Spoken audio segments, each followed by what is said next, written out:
He takes to the streets of the capital to insist his government will not be going anywhere. Our troops are here, citizens are here. All of us are here protecting the independence of our country, and it will continue to be this way. Russian President Vladimir Putin to Minsk for negotiations, but only if Ukraine demilitarizes.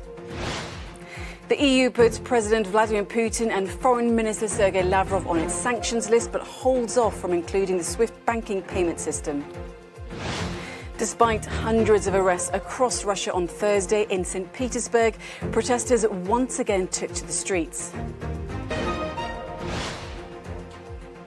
Welcome to the programme. The battle for Kyiv is underway as Ukraine continues its fight for survival on the second day of Russia's military invasion.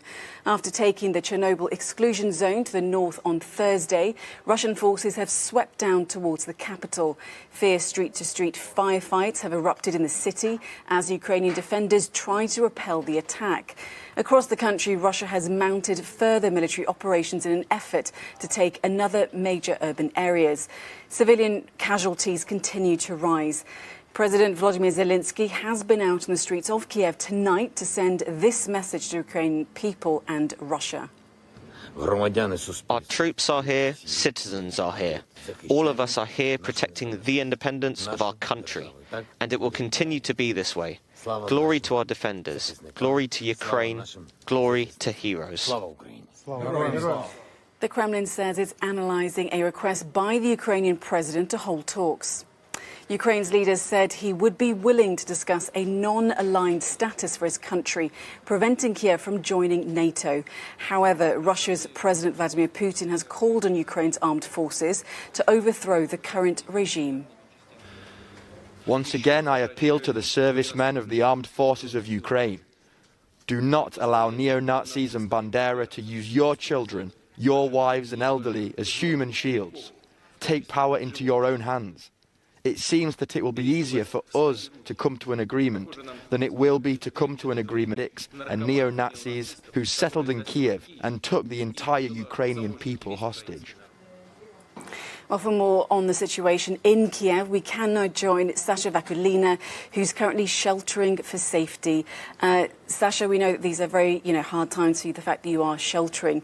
So thank you so much, of course, for being back with us on Euronews tonight. Now, we know that President Zelensky has, of course, taken to the streets to stir up the support of his people.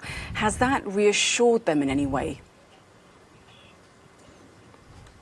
It definitely has. That was a very strong message by Ukrainian president. He was not alone. He was joined by his top team. He said, we are here. We are in Kyiv. We're in the streets of Kyiv, and we are not going anywhere. That was a very important message as well, because there were rumors today, during the day, that Zelensky might not be in Kyiv. And he just needed to do that also to say that was not true and to confirm that he is, and he's not going to go anywhere, and to say how defiant and how resistant the people are, and he's there to support them.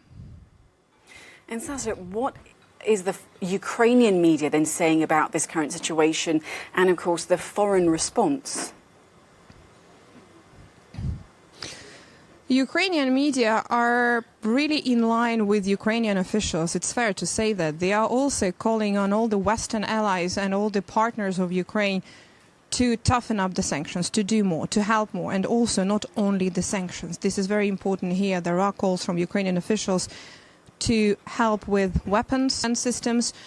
And Ukrainian media, they're covering the situation in very tough conditions, of course, because the offensive operation is on. I'm not sure if you can hear now, but I can clearly hear the explosions.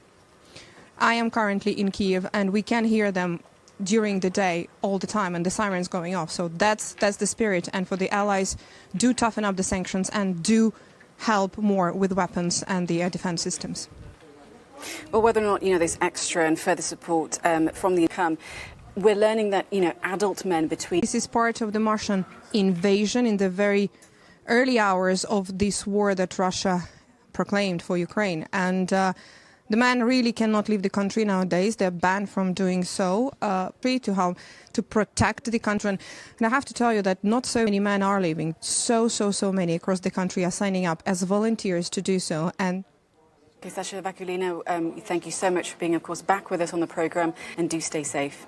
Thank you so much. EU foreign ministers have met in Brussels to pass another raft of sanctions on Russia. Following Russia's invasion of Ukraine on Thursday, the bloc proposed punitive measures against Moscow. The sanctions target Russia's energy, financial and aviation industries.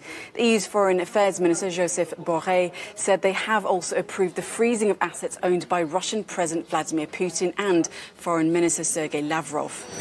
As you know, in a sign of immediate support for Ukraine, we have adopted a sanctions package which was agreed last night by the leaders of the member states. You know that the European Council provides political guidance in order for the Council of the Foreign Affairs Ministers of the European states approve formally and put that into actions. We have listed